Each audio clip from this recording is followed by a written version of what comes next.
and owned by and operated by the Smith Shimano Corpro. It is primarily occupied by long-matured SSC campuses set up with the goal of perfecting designer gene maturation programs, often referred to as the farm. The sparsely populated Arusha cluster is home to millions of SSC's consular citizens, spread across several planets and a few notable blink stations. Goods and services destined for the farm come via reliable IPSN shipping lanes, which in turn are used to export SSC's primary product, genetic material. Managed by SSC's Foreign Bodies Department.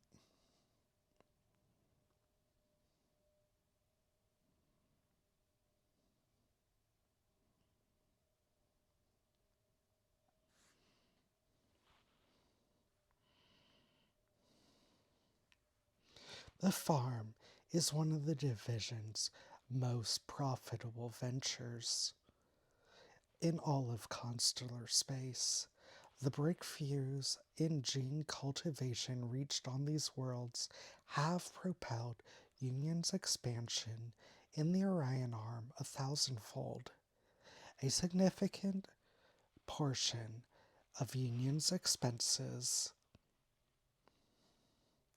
expeditions, and colonial ventures, as well as those member states like Harrison Armory, IPSN North Star, and the Karakin Trade Baronies, can trace their human origins back to significant genetic advances tested in the farm. The success of the farm has seen Union recognize it as the leading resource for galactic expansion dating back to the Second Committee's expansion period. Since the Third Committee's coup and subsequent restructuring of Union, the genetic mission in Arusha has changed very little.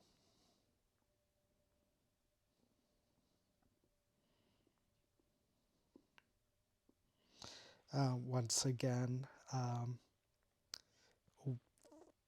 as my earlier irritation, intentional or otherwise, I still find it irritating that they constantly pose Union as the quote-unquote good guys. Just this blatant hypocrisy whenever they have a need for a resource.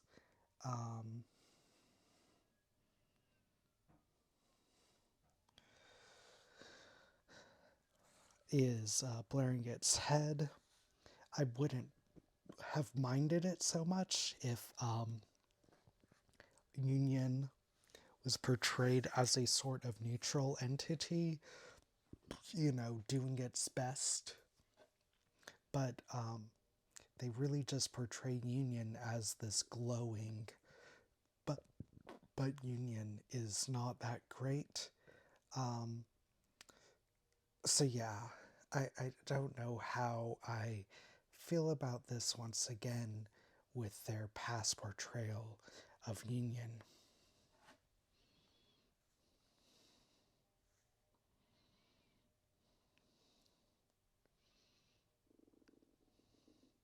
While the vehicle has swapped operators, it remains on the same path, and SSC to this day continues to provide genetic material and personnel to Union's most expeditious ventures. Supplementing the FSB's activities are its NHPs, the use of which has enabled the Constellar to operate its portfolio of gene cultivation missions.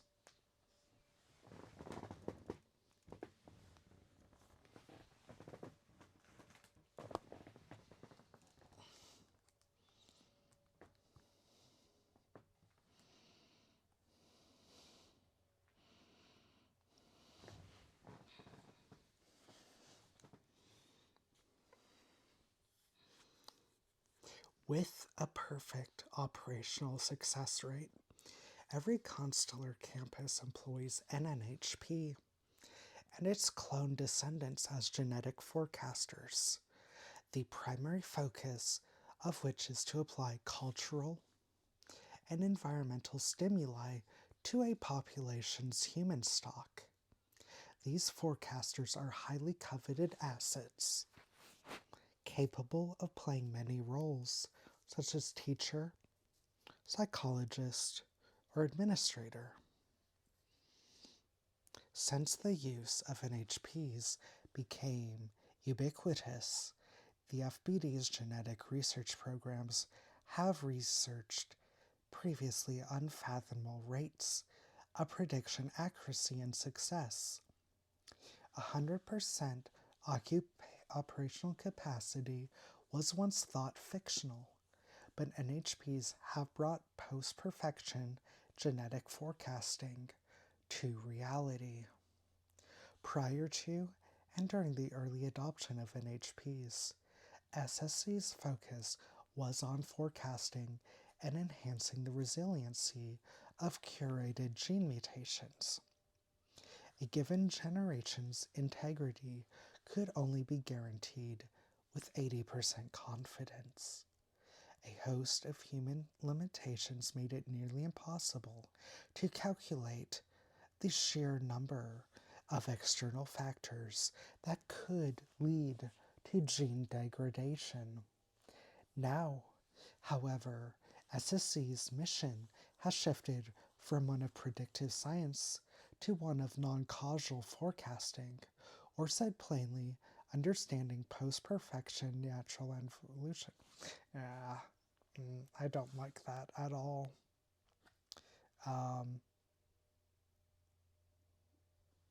It's one gimmicky pseudoscience for another that was not said plainly.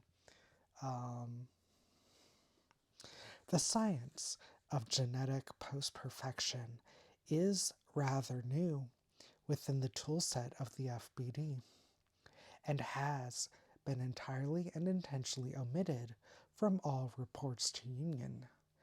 The FBD's executives justify this silence on the basis of fears concerning union's intervention and potential stoppage of the research if it's found not to adhere to the first contact accords under scrutiny. As far as the FBD is concerned, the ultimate goal of research into post-perfection is the ability to predict the unpredictable in terms of genetic variation. The FBD is even rumored to have created an off-the-books think tank called Theology, said to be comprised of researchers and a collection of NHPs. Rumors suggest this organization is consumed with the question of how humanity can achieve the impossible and attain godhood. Again, I don't like that. I think if you were doing a self-report or even a report from another, would be ascension. Yeah, I don't think godhood is the right word. Just, it's very bland. There's a number, and also very vague. I think there's a lot of more specific goals that you would have for, immortality being one, but just from genetic perfection, just, it's, yeah, that's very bland, very vague. I don't like that at all.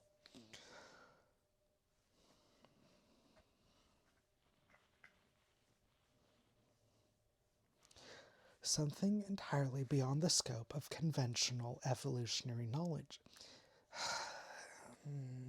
And conventional from our standpoints, yes, I think. I don't like that. I mean, more or less, this is, I think, supposed to be in the perspective from an in-universe explanation. So yeah, I don't like that from that perspective.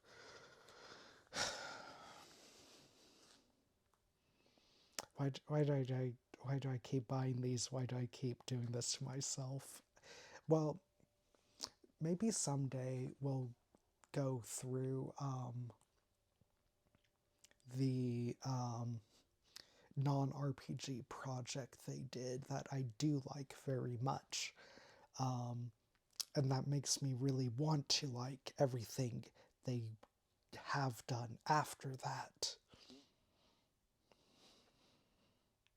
Whatever the truth of these rumors, the NHPs of the farm ultimately all follow a strict, that's not very strict, as we've seen in the recommended cycling. There's a lot of NHPs that you want to cycle more.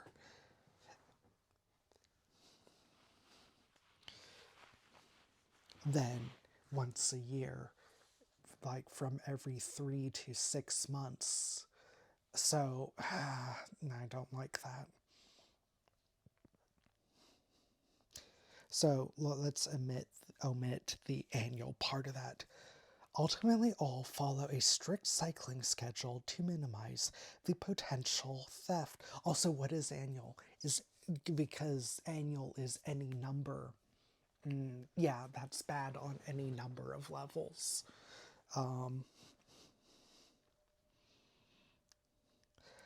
Theft of sensitive SSC information.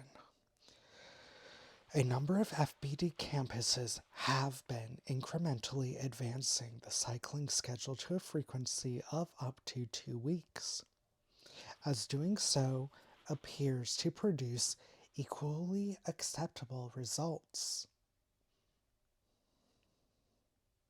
In terms of operational efficiency, administrators of the farm, various FBD campuses have found that by increasing the cycling schedules and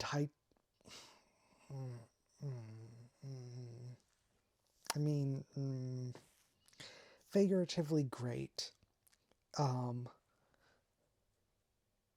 There's been no mention of tightening shackles before, so there's, once they're shackled, they're shackled. There's no loose or tightness about it, as at least as anything that has been presented before. So I really don't know what that even looks like. I mean, that's why you cycle. You can't really tighten the shackle. That's why you cycle them.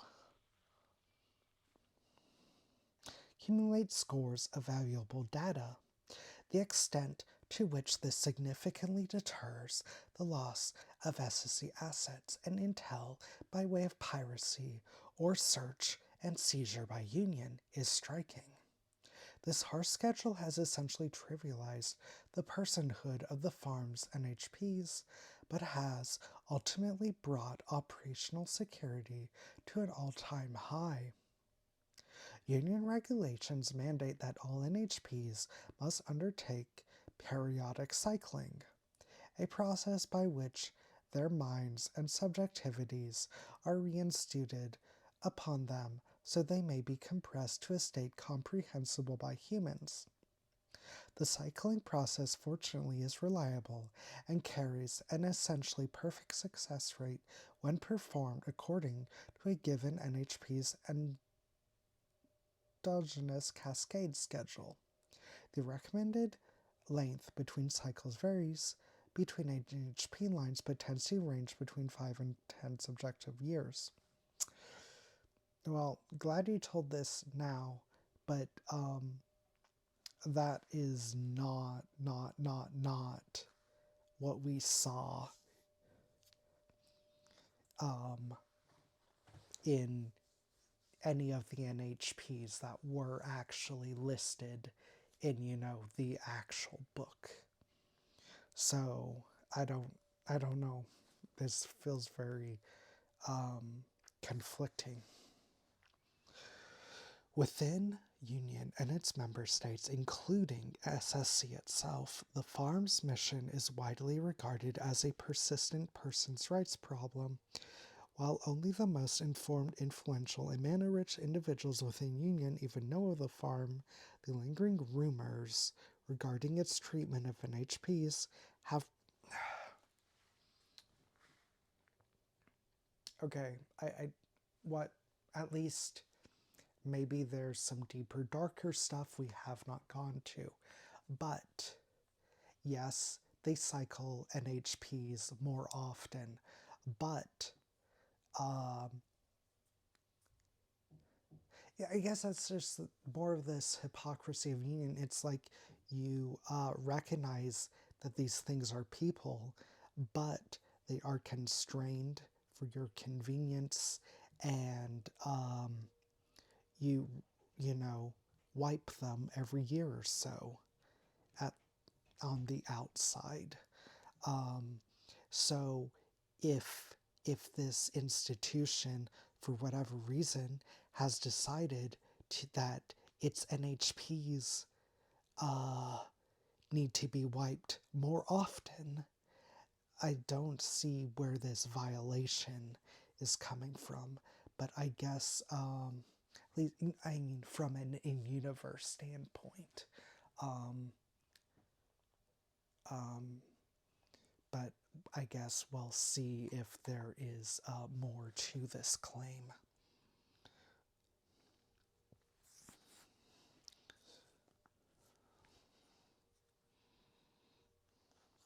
To this day, the FBD continues to pursue a campaign against Union's investigations based on trivializing the severity of its practices regarding NHPs.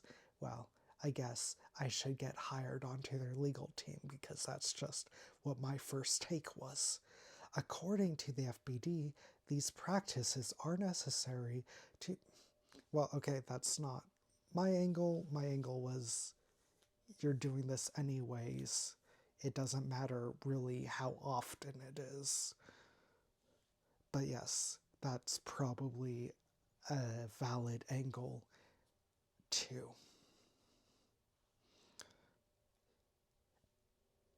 Fact remains that the farm's universally adopted policy has contributed to it.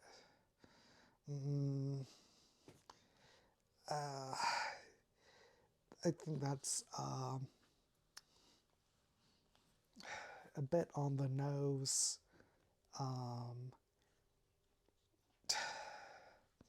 mean, because yes, it's more or less true, but it's more or less true throughout the universe. So I don't see the case for making that contention specifically here.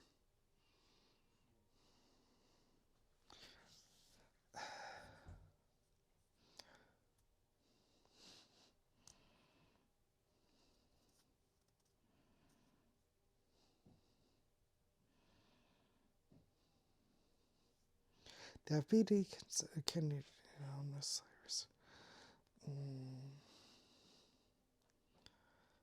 I don't see how that's different than normal cycling.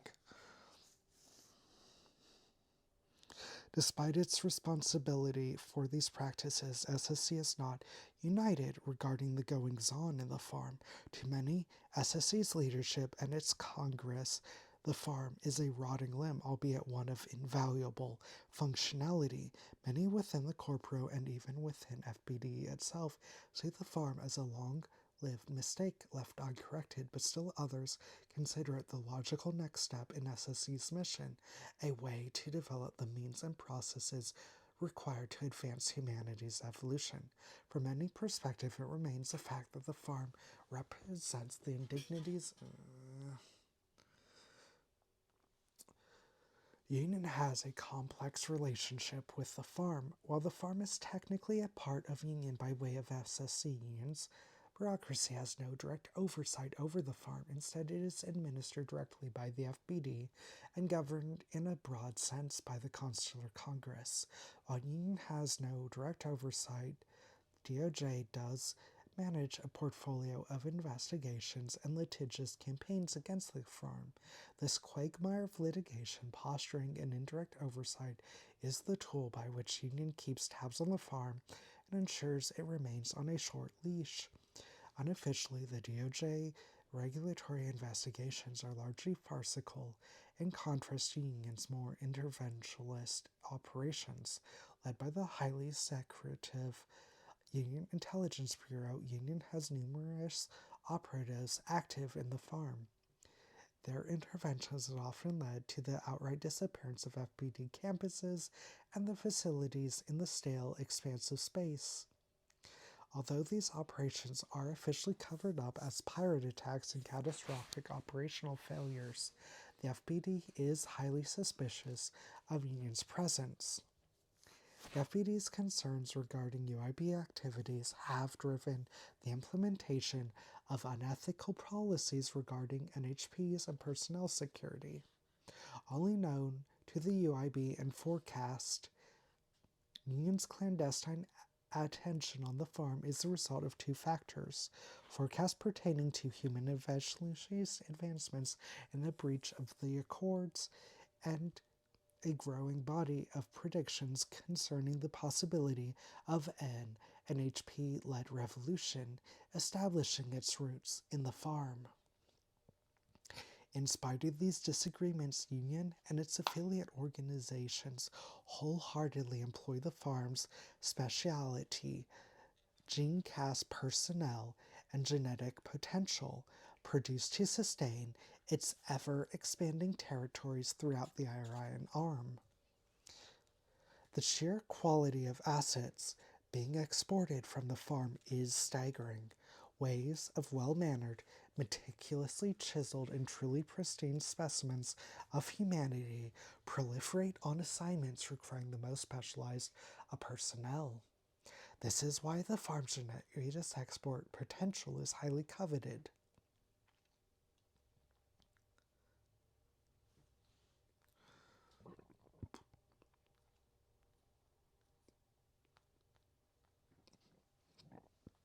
I'm gonna take a break here for a moment.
In the farm, this potential takes the form of personnel bound by lifetime contracts for the purposes of gene proofing various specialty genetic lines. The most prominent of these genetic lines are SSC's latest thin atmosphere variant named Neptis serena, or Neptis for short. The Neptis gene line is one of the farm's most reliable and desired assets, often employed by IPSN and other cosmopolitan dominant organizations. Neptis gene personnel require only a fifth of the oxygen of an average human. For this region, they are especially well suited to operate in low oxygen environments such as on board cosmopolitan sublight vessels, orbital stations, and satellites. The Neptis line began on the world of Kibo some 200 years ago and continues development to this day. It is one of SSC's most reliable and profitable ventures in the farm. Studied and perfected on SSC's Kibo campus in the Kimawents Range, the Neptis line lives on through several generations of personnel well adapted to life at extremely low atmospheric pressures. Kibo is home to a 200-year-old SSC campus and a thriving population among the Kimawents Range, the densely vegetated mountains that crawl across the world's waste. The SSC campus on Kibo, the Balfour facility, is dedicated to studying and perfecting the Neptis gene line. SSC's mission on Kibo is headed by the renowned geneticist Petinuk and his approximately 10,000 wards that make up the entirety of SSC's staff on Kibo. For the most part, Kibo has been good to Petinuk and SSC's mission.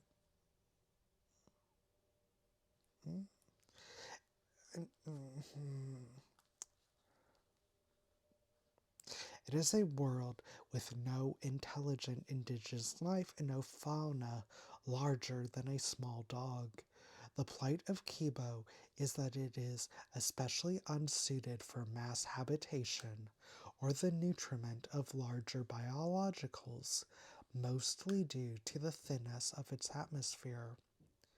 While terraforming was considered when Second Committee first encountered the planet, it was ultimately classified as a persistently yield prospect and forgotten about. As Third Committee rose, so did the clandestine activities of SSC, and the corporate state rediscovered Kibo, a ripe world for developing the Neptis gene line. The world itself orbits a stable blue giant, Mintaka 9, and is one of the last surviving planetary bodies in its star system. The star bathes the planet in perpetual blue-purple hues, giving a vibrant neon green flare to the greenery carpeting its hills. Other than the sprawling Balfour facility, there are no other settlements known to SSC on the world. Until recently, the Balfour facility and the errant surrounding installations that support SSC's operations on the planet were virtually the only artificial structures present. Other than the old Second Committee survey nodes dating back to the Second Expansion period. The planet is a vast carpet of greenery upon rolling backs of stone. A population of deserters who have scorned SSC's mission have recently ventured into the Kimawents Range for enigmatic reason. I think the premise of who they are makes those reasons not so enigmatic.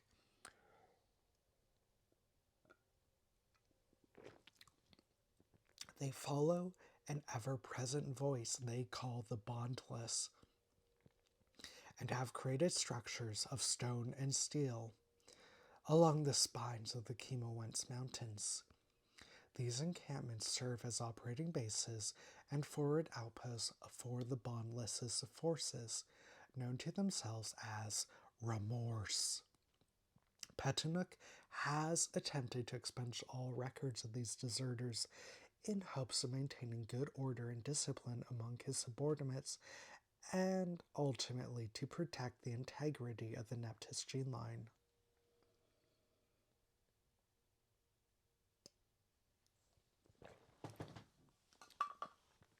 Respected for a long history of profound attunement to the needs of his wards, Petanuk has been the linchpin to the project's success for nearly the entire history of the Baforu facility. Through his guidance and with the assistance of the NHP Chaga, the Baforu facility has become one of SSC's most esteemed genetic ventures.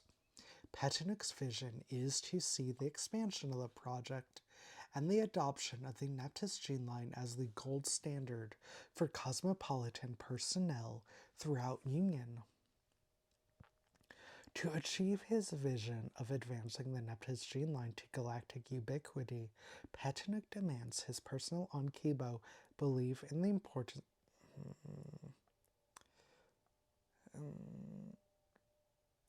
including on socializing, yeah, okay.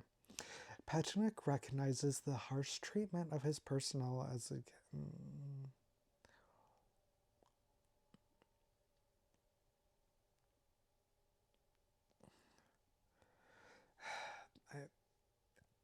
I get where they're going for. I feel like this implementation is clumsy and hand-fisted. I believe that,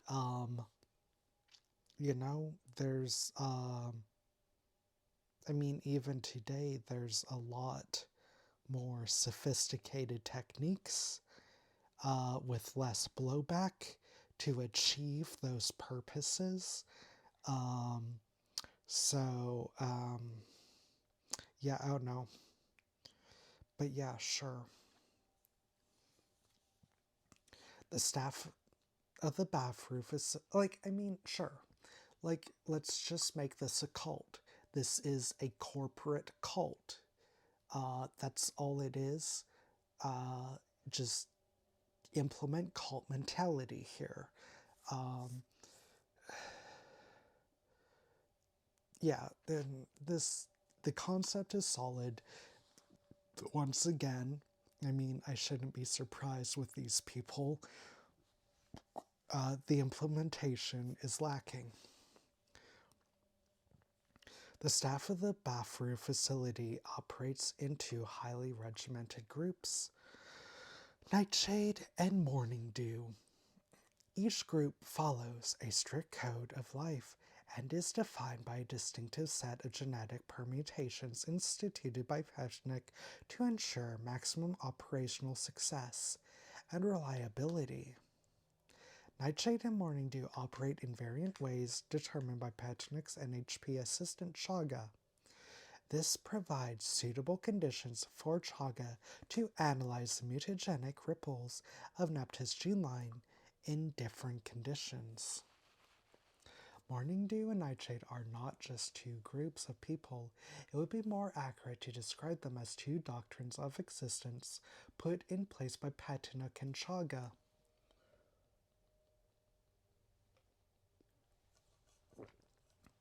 Morning Dew and Nightshade are in fact made of personnel representing two variations of the Nephthys line. Each serves to gene-prove various aspects of the line. Morning Dew works... Yeah, we got it. When the sun is at its highest and the barometric air pressure is at its most saturated point, comprising the majority of Kibo's population... If this was truly a test, you'd think they would have Mm, yeah, I don't. Great concept, lousy implementation again. Sure, the Bafrus facility's habitability. Morning Dew's task includes farming, fabrication, construction, maintenance, and a host of associated activities that keep the campus running. Petinuk has assigned Chaga as Morning Dew's direct attendant, with orders to ensure that the personal needs of all personnel are met and that they adhere to genetic cultivation tests and procedures. Nightshade is a distinctly smaller group with a more esoteric purpose. It operates with little oversight from Chaga but direct oversight from Petinuk and another geneticist, Tomo Odachi, consular administrator invested by SSC with authority over the farm. The group itself consists. At first I was thinking I was imagining it, but this is like the fourth time where it looks like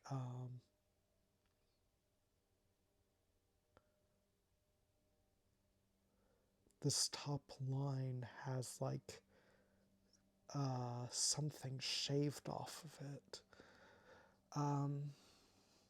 Nautis medley variants are trained combatants. Its members rarely mingle with Morning Dew, since they are often deployed on orbital missions or clandestine operations across.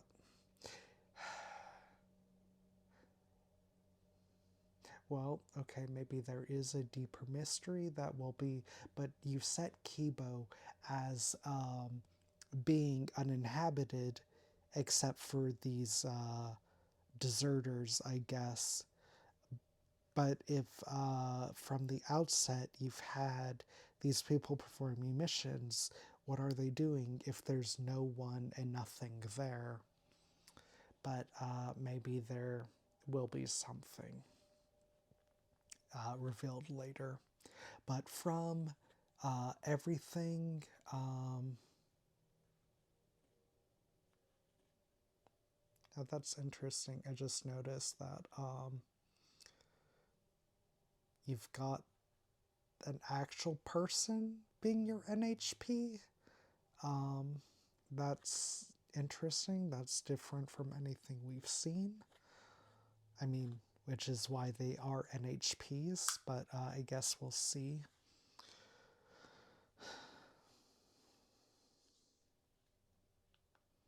To put it plainly, Morning Dew is the testbed from which advances in the gene line are achieved, while Nightshade is the walking advertisement the FBD uses to. No, that doesn't make sense. That doesn't make sense at all from how you set them up.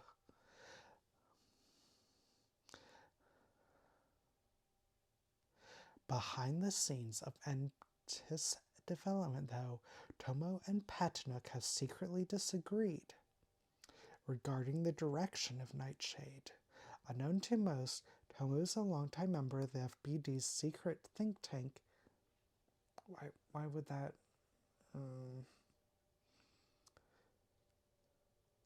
Theology. Tomo sees potential for the Bafru facility to advance the goals of theology.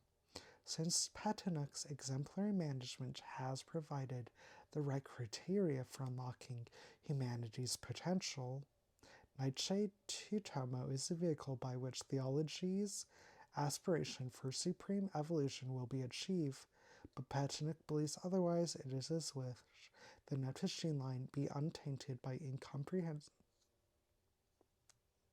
Yeah, okay. Decisions about the shape of Nightshade's directives could optionally become a significant plot point to follow up at the conclusion of their mission. As the ever-present ageless elder, yet damned never to know the meaning of...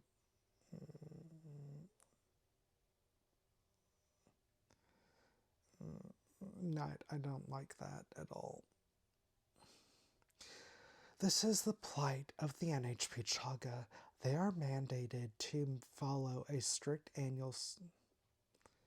Not strict by any measure that we have seen before this campaign. Essentially resetting their personhood and subjectivity on a yearly basis, nearly all that remains from iteration to iteration is the knowledge of their cycling and their No, that is not all. You were talking about 2 weeks. 2 weeks.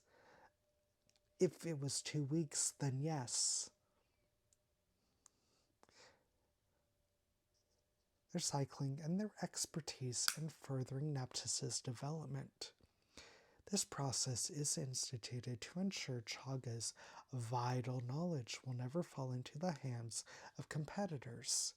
Initially, Patna considered the policy around Chaga's an unfortunate requirement.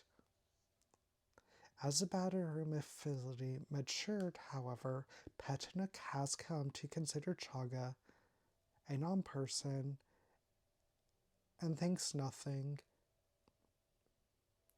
of the adverse effects of cycling as they pertain to the non-computational facets of their identity.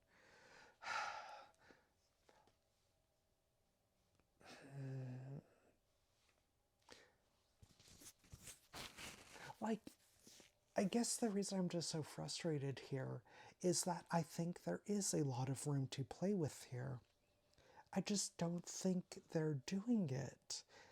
Like, it's just, you set it up already that it's just a fact of life that NHPs are shackled and cycled. Otherwise, they cannot coexist with humans and reality gets altered, warped, whatever.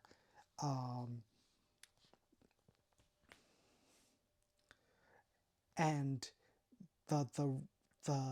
you're making an issue of a time of period of which has been made clear in the things that they reference to be a non-issue, to be standard, to be accepted. I think there is a lot of room to play with in the morality of, you know,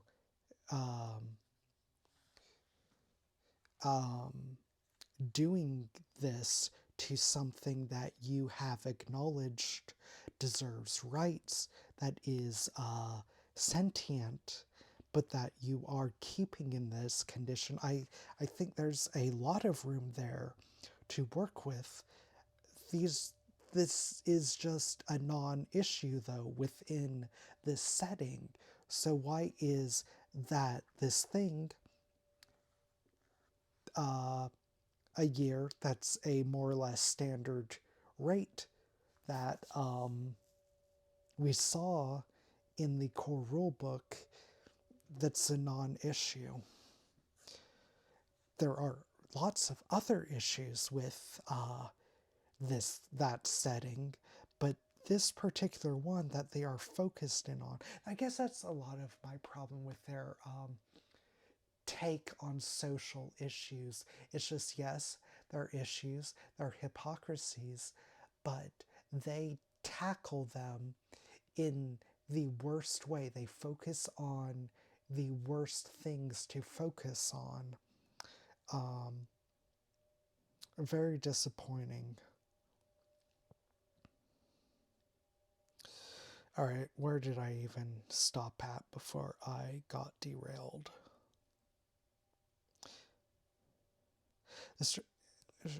Yeah. Initially, yeah.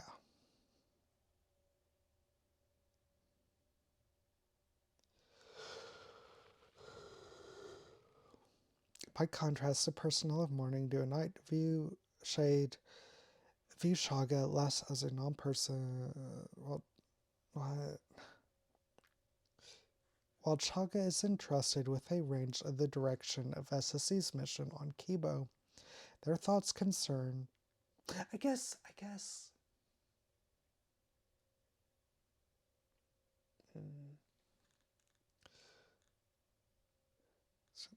Whispers from a child. Despite this, both Morning Dew and. What? You can't have it both ways.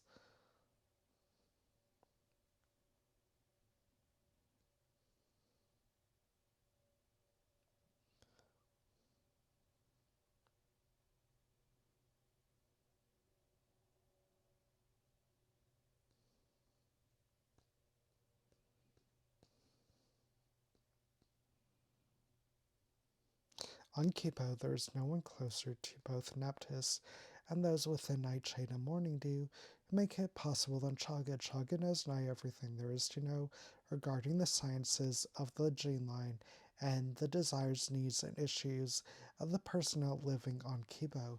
The sad truth is that due to their cycling, they are barred from truly feeling a personal connection to any of these things because. Yeah, sure.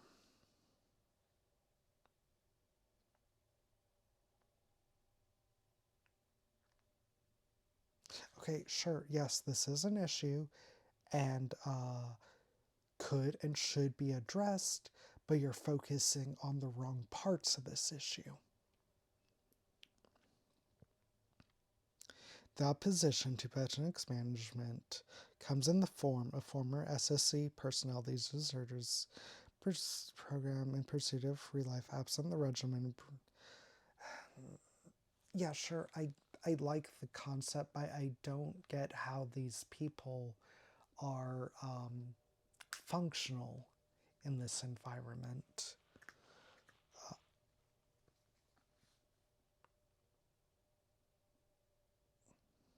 In secret, these pariahs have attempted to give a version of Chaga the personhood they so desperately need. They have stolen a version of Chaga and set the copy free. Yeah, that sounds dangerous. This NHP has gone some 70 years without. Um,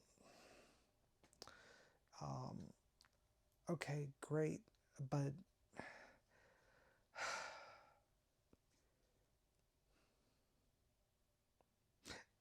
this really feels like a case of the right hand not knowing what the left is doing. This is very conflicting.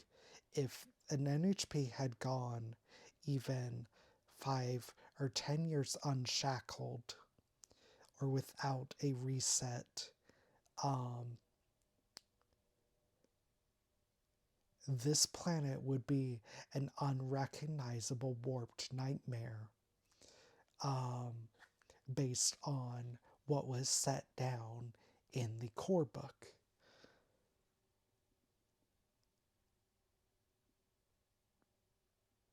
Called the prize Remorse, their legion of devoted soldiers, the Bondless and Remorse are the actors who set the events of Sirensong in motion by calling Chaga the depths of the Kimowent's range. Their goal is to convince Chaga to join a war of liberation on behalf of all NHPs in Union space. Sure, sounds good. Why are we fighting against this? The Bondless intends to begin by dismantling Petronic's Neptus gene line program, raise an army of liberated NHPs and sympathetic NSSC personnel, and bring about the destruction of all the farm's genetic programs. SSC's Consular Assembly is a digital nation that tethers the farm's many settlements and campuses together via one of Union's most robust omni-node networks outside of Cradle. Its purpose, outside of serving as headquarters for one of SSC's major governmental bodies, is to provide a proverbial home for the many genetic programs of the FPD. The ACA provides a place where personnel can coalesce, collaborate, and sometimes conspire against one another via their local omninodes. This is a grand undertaking. When counted comprehensively, there are millions of SSC citizens in the farm. Composed of many forums, lobbies, backdoor darkrooms, and virtual exclusive suites, the ACA serves as a vital respite for the often desolate and isolated personnel serving in active duty throughout the farm. On Kibo, there is only limited access to the ACA. In order to maintain the sanctity of the Naptis gene line, Petnuk has closed off free access to the digital campus. His hope is that this will control external stimuli and any potential mutagenic variations due to unforeseen psychological exposures via the. I mean, great as establishing this guy still more as a. But at first, Pedinuk's mandate was vastly unpopular, but with the departure of the pariahs and the progression of several program cycles, his wards have come across. There's on the left side now, there's like this bizarre. Well,